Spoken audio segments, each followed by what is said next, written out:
15वें अध्याय में भगवान ने पुरुषोत्तम योग का वर्णन किया है। उत्तम कृतस्मन्या परमात्मेत उदाहरण यो लोकत्रयमाविश्य विभर्तव्य ईश्वर। भगवान कहते हैं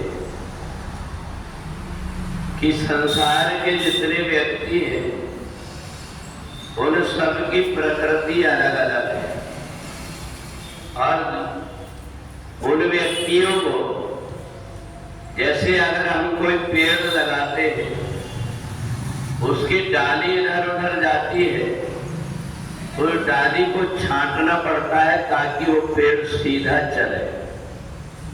इसी प्रकार से मनुष्य भी होता है। अनेक जन्मों के संस्कार के कारण उसकी बुद्धि कई जगह भ्रमित है और इसलिए जब धीरे धीरे करके निर्माण मोहाज संग दोषा जब धीरे धीरे करके वो सत्संग में रहता है, अच्छी संगत में रहता है, तो एक दिन वो सत्संग के दर्पण में अपने आप को देखता है कि मेरा चेहरे में कुछ दाग लगा हुआ है, तो वो तुरंत उसको छुड़ाने के लिए कोशिश करता है। परंतु जब तक के दाग लगा रहता है और सत्संग रूपी दर्पण का असर उसके ऊपर नहीं होता तो उसको ये पता नहीं लगा रहता कि मेरे चेहरे में दाग लगा हुआ है। और जब व्यक्ति जान लेता है तो फिर उसको छुड़ाने की कोशिश करता है। धीरे धीरे करके व्यक्ति के अंदर जब परिवर्तन आ जाता है, उसके व्यवहार में, उसके कार्य करने के ढंग में जब परिवर्तन आ जाता है तो उस व्यक्ति को पुरुषोत्तम कहते हैं। अर्थात वो संसार में मनुष्य रूप में तो जन्म लिया परंतु उसके अंदर देवताओं जैसे गुण आ गए।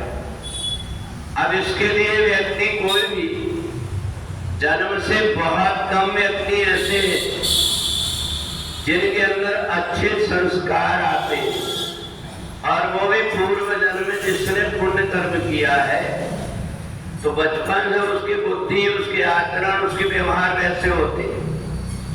अन्यथा बहुत से ऐसे व्यक्ति जिनको संसार में जन्म लेने के बाद में जन्मलोज आए थे शूद्र, जितने भी व्यक्ति जन्म से सब शूद्र अर्थात पतित ही पैदा होते और संस्कारात् जो भवेत्, जब उसको अच्छे संस्कार दे दिए जाते हैं तो वो व्यक्ति संस्कारित दिखाई देता है। उसके बैठने उठने के ढंग में, उसके बात करने के ढंग में अपने आप देख करके व्यक्ति समझ जाता है कि ये कोई अच्छा आदमी। तो इसलिए अच्छे आदमी जो हम कहते हैं सरल भाषा में, उसको भगवान पुरुषोत्तम कहते हैं कि वो मेरी आत्मा है। उनने सब प्रकार की बुराइयों को छोड़ करके बहुत सारी जितनी भी प्रकार की अपनी कमियां हैं उनको दूर करके मेरे मार्ग में चल करके अपने आप को बनाया है। इसलिए वो मेरी आत्मा है और उसके उद्धार होने में कोई देर नहीं होती। चाहे जितनी भी वस्तु हम देख लें परंतु उन वस्तुओं को जब तक के ठीक आकार ना दिया जाए तब तक के वो वस्तु कोई काम की नहीं रहती। कुम्हार जब मिट्टी के ही बर्तन बनाता है तो उसको जहां कहीं टेढ़ा मेढ़ा होता है ठोक पीट करके उसको ठीक गोल बना देता है। पेड़ पौधे की डाली इधर उधर जाती है, समझदार व्यक्ति उनको छांट करके सीधा कर देता है।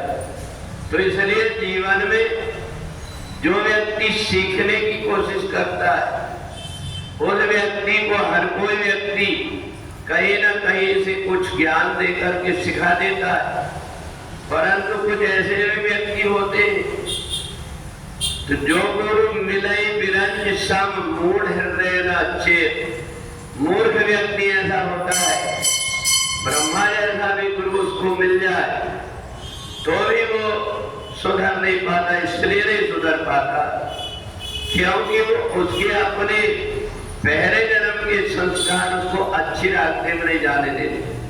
और जब वो अपने पुराने संस्कार को छोड़ करके सत्संग के मार्ग में आ जाता है तो धीरे धीरे रसनी आवत जात थे सिल पर परत निशान। कितना भी कठोर पत्थर होता है, एक नरम रस्सी जब बार बार उसके ऊपर चलती है तो उसमें भी जहां से आती जाती रस्सी है वहां पर धार बन जाती है। तो इसलिए जो व्यक्ति सीखने की कोशिश करता है और अपने जीवन को परिवर्तन कर लेता है उसको पुरुषोत्तम कहते हैं और इस व्यक्ति का सहज में उद्धार हो जाता है। बोले वृंदावन बिहारी लाल की।